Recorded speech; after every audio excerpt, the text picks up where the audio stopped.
Revered for his electrifying charisma, unmatched storytelling prowess, and a wrestling skill set that left audiences in awe, the Heartbreak Kid Shawn Michaels has been a cornerstone of the WWE since his debut in 1987.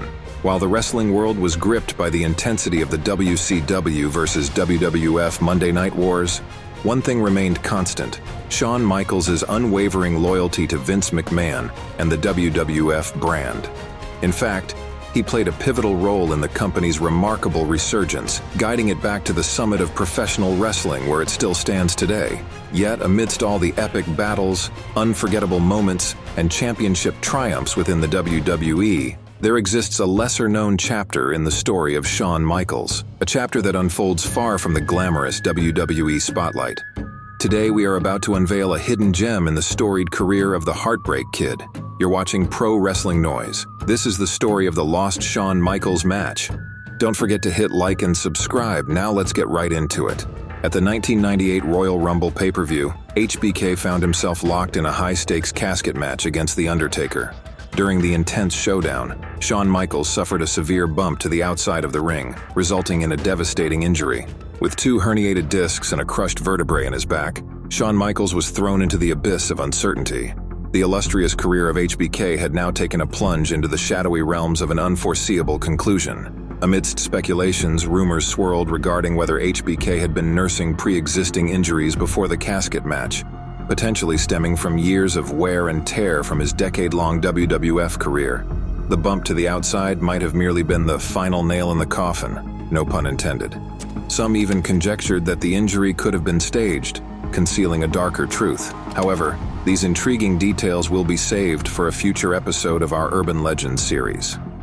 Following the ill-fated match against The Undertaker, HBK would have one last bout against Stone Cold Steve Austin at WrestleMania 14, losing the heavyweight title.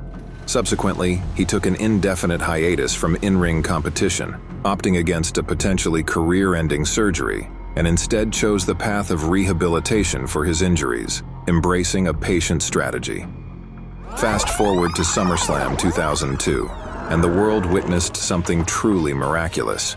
Shawn Michaels, the man who had seemingly bid farewell to the squared circle, made a sensational return to the WWE ring in a match against Triple H. Fans were led to believe that this was his first match in over 4 years, but sometimes things aren't what they seem. In the year 2000, 2 years after his final match against Stone Cold, Shawn Michaels opened his own wrestling school in San Antonio, Texas. He also ventured into promoting wrestling events under the Texas Wrestling Alliance banner. Join us, Far West Rodeo, for uncensored, in-your-face wrestling. It's high-flying, pile-driving action, where you have front row seats to all the excitement, inside the ring and out. Both the school and promotion were a breeding ground for future stars. Names like Daniel Bryan, Brian Kendrick, Lance Cade, and Paul London emerged from the Shawn Michaels Wrestling Academy. In the TWA, the promotion's nefarious kayfabe owner was none other than pro wrestling veteran Paul Diamond, who had teamed up with Shawn in the mid-'80s under the moniker American Force. Shawn Michaels, Paul Diamond, the American Force! Diamond also worked in the WWF during the early 1990s under various gimmicks and names. Now, a decade and a half later, Diamond adopted the persona of Venom and became TWA's top heel and heavyweight champion. Within the TWA storylines, Venom orchestrated Shawn's return from retirement.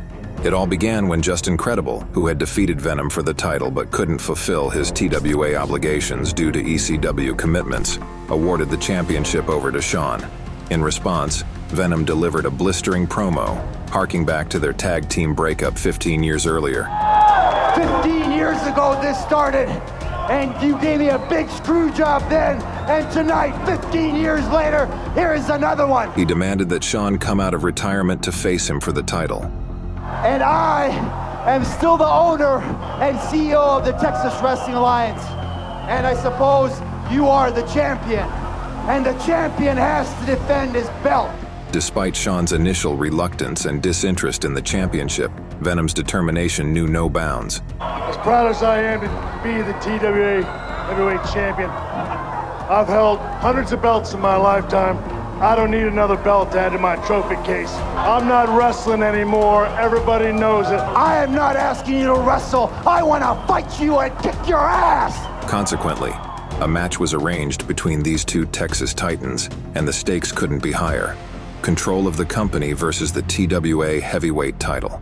The winner takes all. I have all the confidence in the world myself that I can beat you. And the next time we stand in this ring, if you defeat me, you can have the Texas Wrestling Alliance back. After his WWF career was abruptly halted just 2 years prior, this match offered HBK an opportunity to script his own finale.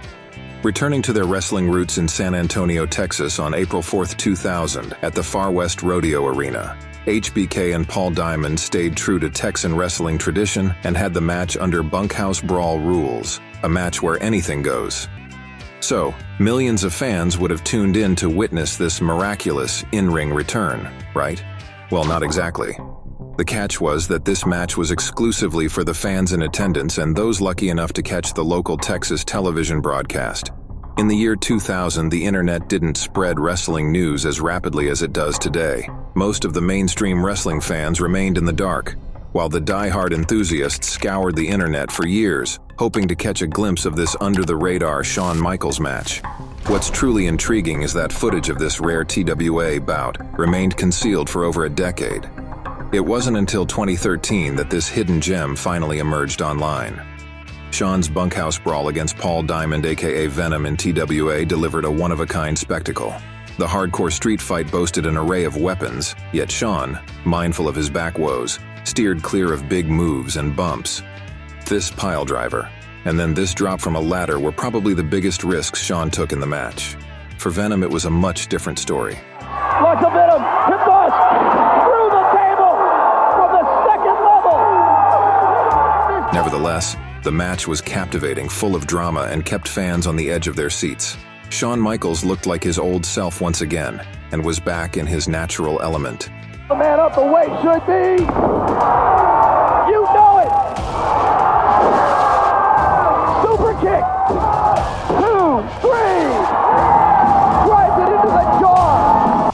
From 2002 to 2010, Shawn Michaels embarked on a remarkable second run in WWE. With a seamless return, he ascended to the pinnacle of the wrestling world once more, headlining marquee events and captivating a new generation of wrestling fans. In 2015, WWE.com finally acknowledged Shawn's TWA match during an interview. Shawn explained that he had a hardcore street fight and emphasized the match's cautious nature.